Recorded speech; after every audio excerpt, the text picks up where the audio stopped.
Yeah. Oh, sorry we're a bit early. No, that's all right. Hello, Colin, Zoe. Hasn't he got an uniform? Not one that fits. I heard that. Come on, this way. Alistair's following up a couple of leads from yesterday. Now, the deceased hired a video from a local firm, and we've now got the serial number. Also missing, we think, is a necklace. That's a picture of her wearing it there. And Don's doing the jewellers and the pawnbrokers. And from the lab? Lots of prints, mostly hers and the family in the flat below, the Ewitts. The rest are unaccounted for. Which is hardly surprising. Must have missed that bit. Well, the victim was, a busybody with an honest degree in complaining. It's the gas board, the electric company, telephone, water board. They've all been round there. And this is right, isn't it, Alan? Nobody saw or heard anything. Nothing. So, down to the Ewitt kids. Have the kids said anything to you yet? No, I spent the day with them yesterday, but that was just getting to know them, really, you know, and talking to them about what was going to happen today. Colin is into absolutely everything. Sweet. So is Zoe, actually. She's a bit quieter than him, though. I mean, not just because of what's happened. Old enough to understand? Yeah, I think so. You know they used to call the victim Granny Buxton? Oh, I didn't realise we're that close. Right, it's all set. The Ewitt family have arrived. Now, that WPC from Child Protection, what was her name? Rose Sampson. Rose. It will buzz me if anything happens. OK. He's clutching at straws, isn't he, Gov? He's got to cover all the angles. Especially his back. We think that maybe Miss Buxton was woken by the sound of the kitchen window being broken. Now, she was found in her slippers and dressing gown, so she'd probably gone to investigate what it was. OK.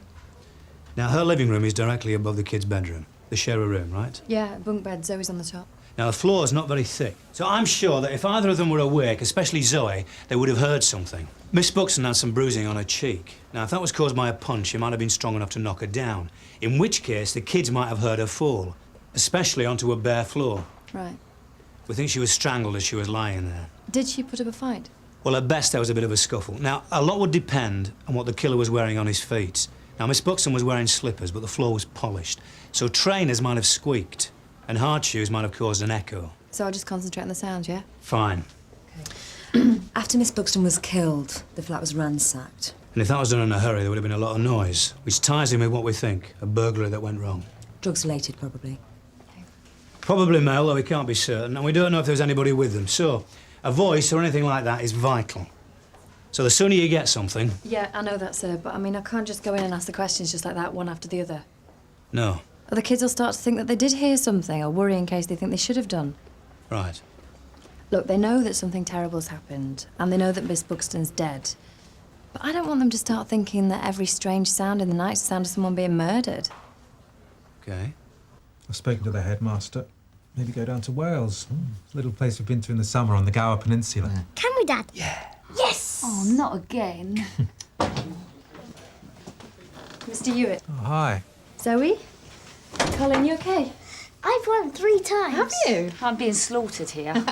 Now, listen, is it OK if I have a little word with your dad? Can we have another game? Go on, then. Zoe? It'll be fine. I won't be long. But tell Mr. Lyons about your goldfish. Yeah? One's nearly 7. Blimey. Well, perhaps you can help me then. 1 minute might seem happy enough. The next, they've all killed over. I'm listed under the great goldfish disasters of all time.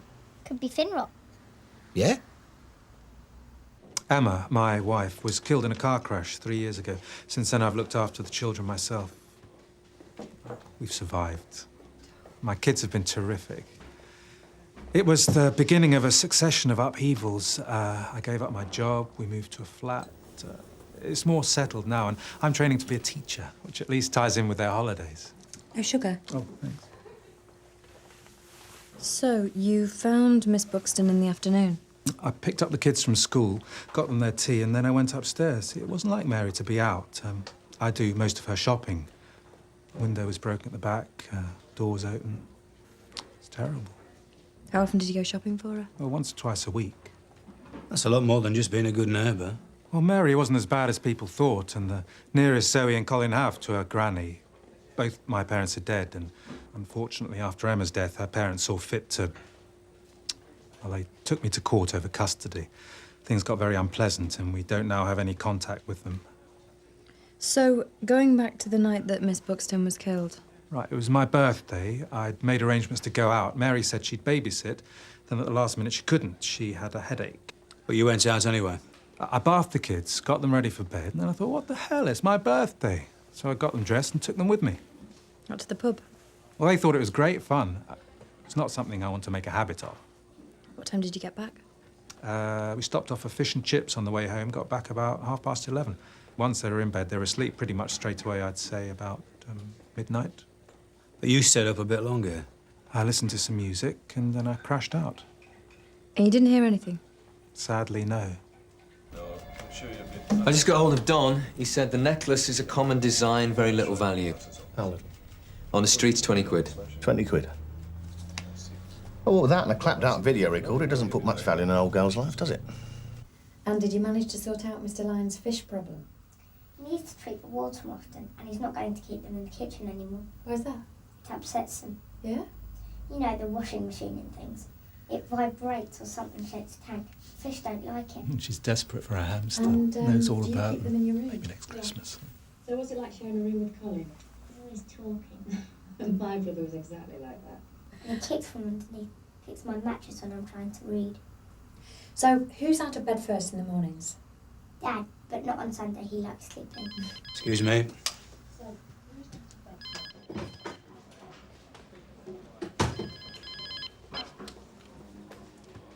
Yes, Jack. Anything? Yeah, same here. Slowly. Kid's going to be 21 before she's asked anything relevant. And what did your dad get for his birthday? A pen and chocolates, Which Colin ate himself. which culinate and socks. Who gave him the socks? Granny Buxton. And what about a cake? Didn't have one. Do you like cooking, Zoe? What's your favourite meal? Fish and chips. And when did you last have them? Daddy's birthday. Where'd you been to? At the pub. And was it very late when you got back? Can you remember what time it was, Zoe? You know you said before, Zoe, that sometimes Colin kept you awake. What about Granny Buxton?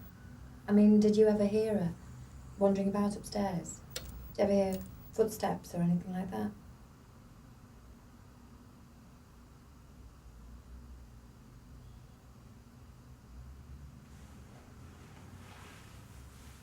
And what's Colin's favourite food? No. Sausages. If all this is leading nowhere, maybe that's a clue in itself. Well, do you think we should have another look at Robert Hewitt? Yeah. But what would be his reason? Exactly. Why did his in-laws think he was so unsuitable to look after his own kids? Well, he can't have been that bad, else he wouldn't have got custody. It might be worth a call.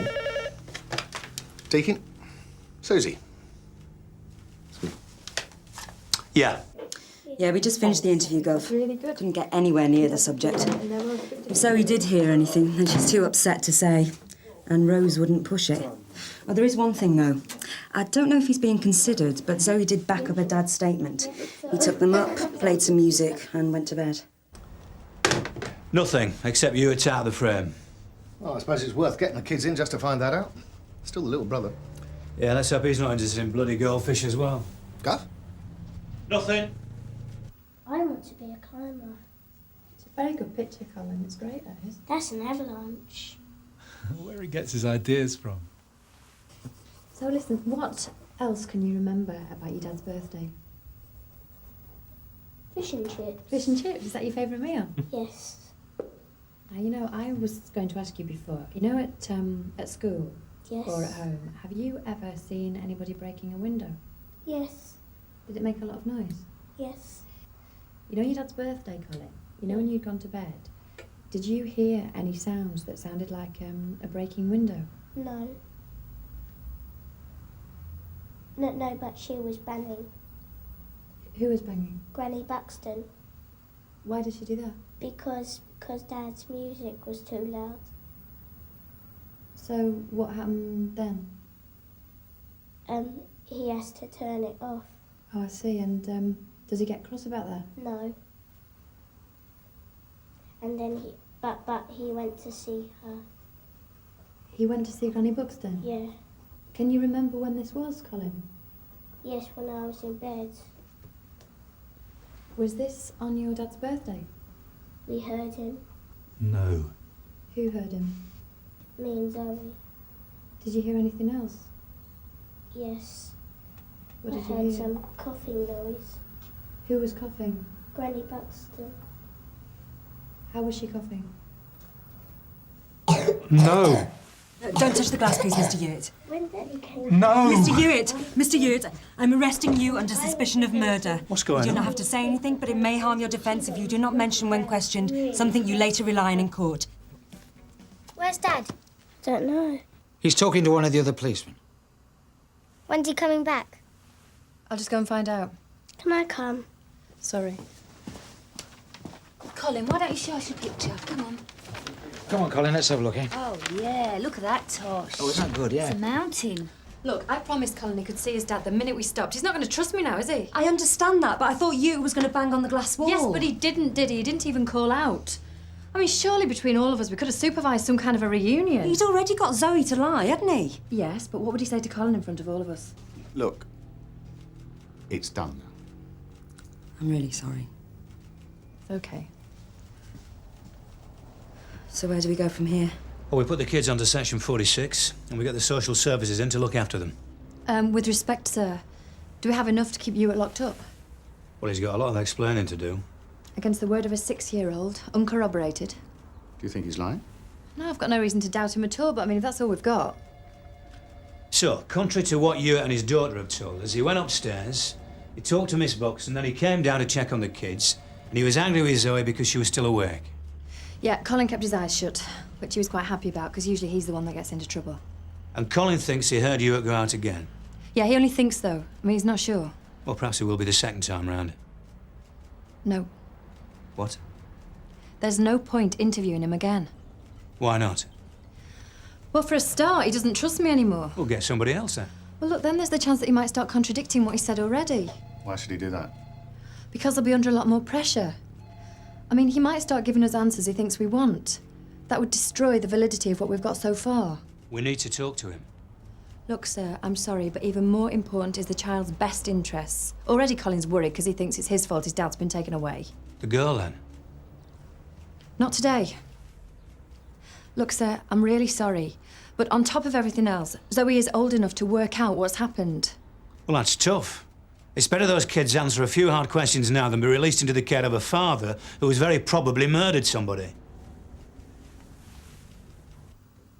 Your dad's got a nice record collection. He's got a lot of LPs. Doesn't like CDs. And what sort of music does he play? Do you like it? This is going to take forever. Did Granny Buxton like music?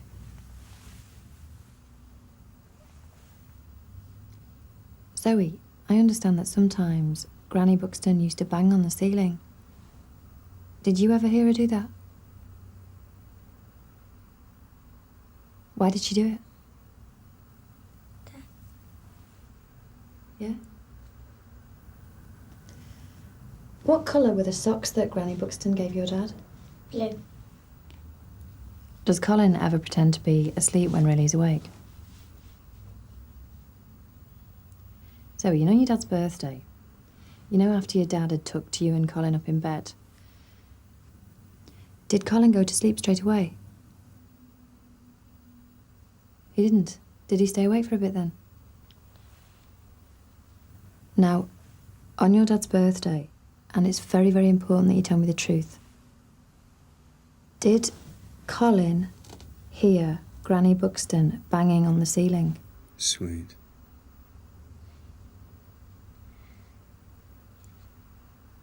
I didn't hear that, Zoe. Yes. Yes. She's good, isn't she, Gov? Now, Zoe, did you hear Granny Buxton? Are you sure?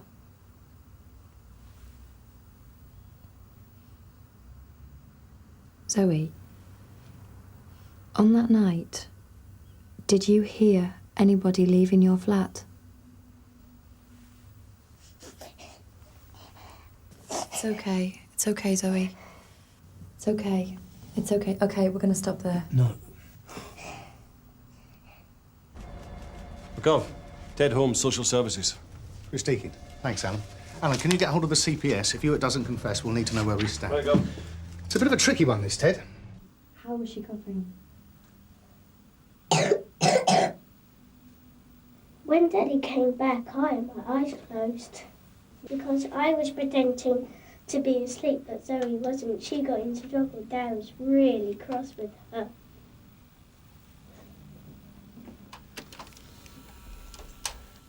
Mr. Hughes? I bring them in here in good faith, and instead you take advantage of their extreme emotional state to trick and twist them into testifying against me, their own father. Suzi. Playing the suspect exhibit RS2. Section of videoed interview with his 9-year-old daughter, Zoe. You haven't seen this one? You know your dad's birthday. Did Colin hear Granny Buxton banging on the ceiling? I didn't hear that, Zoe. Yes. Yeah. He did. Colin wasn't making it up, was he? Okay.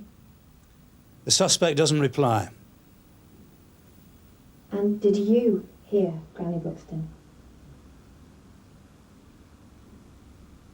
Zoe, are you sure about that?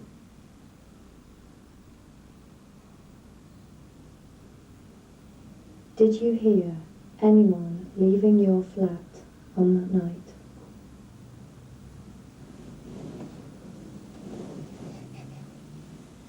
It's okay. It's okay. Okay, we're going to stop there. No wonder her little heart's breaking. Her loyalty to you and the lies she's been asked to tell. Do you want to change your statement? So you did go upstairs? Yes. Go on.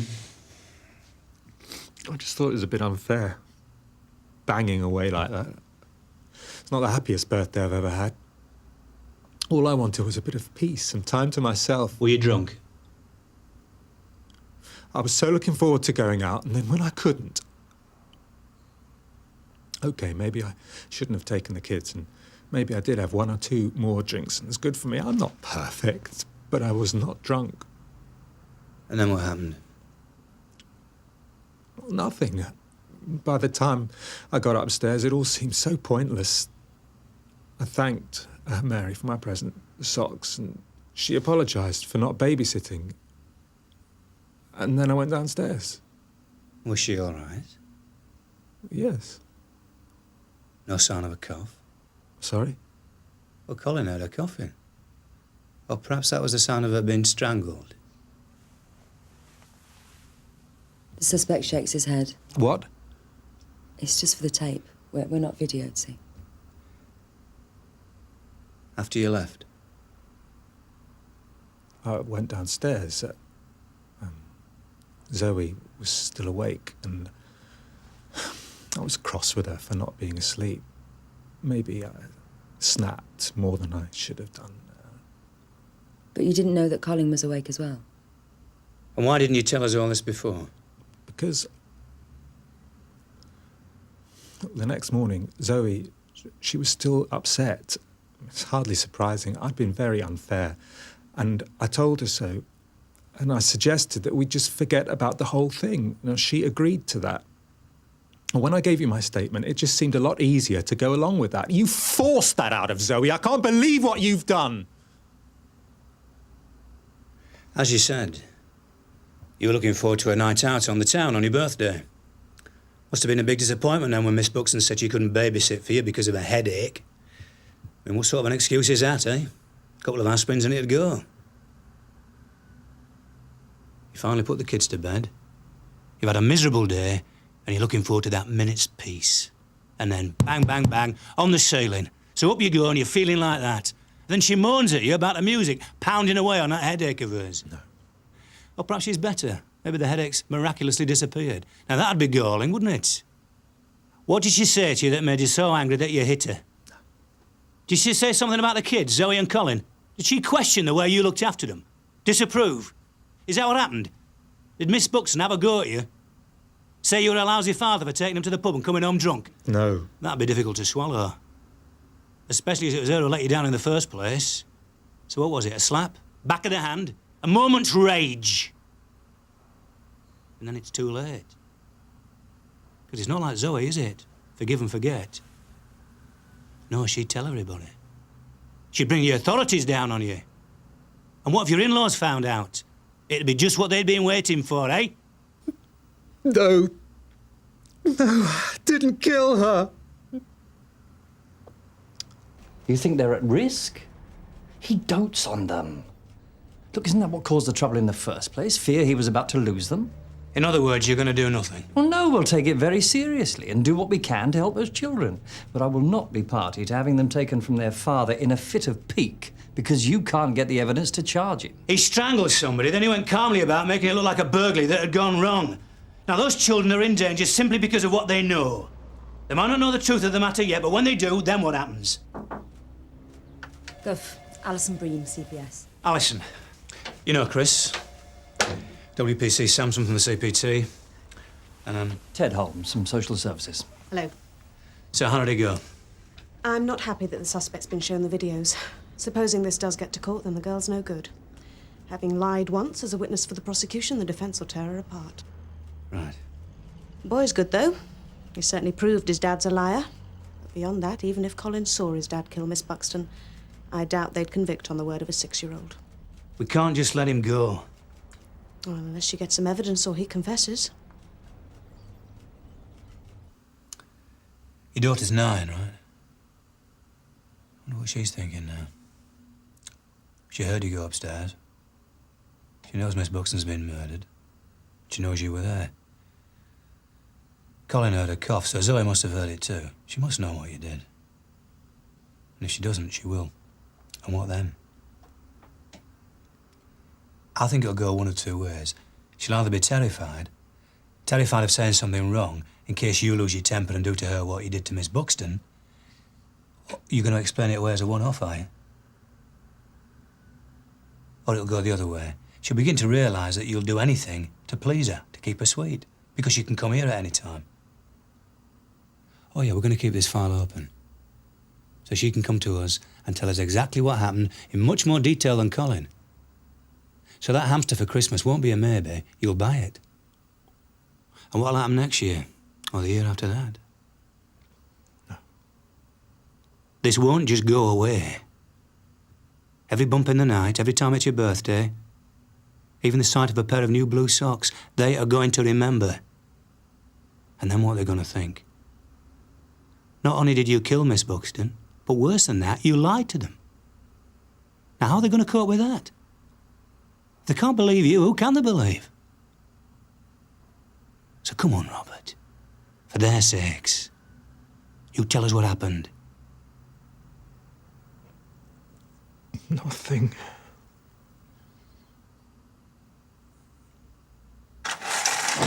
Zoe, Colin. Daddy! Daddy! It's all right, I'm back. It's all right. Don't worry. Come on. I'm going home. Yeah, we're going home.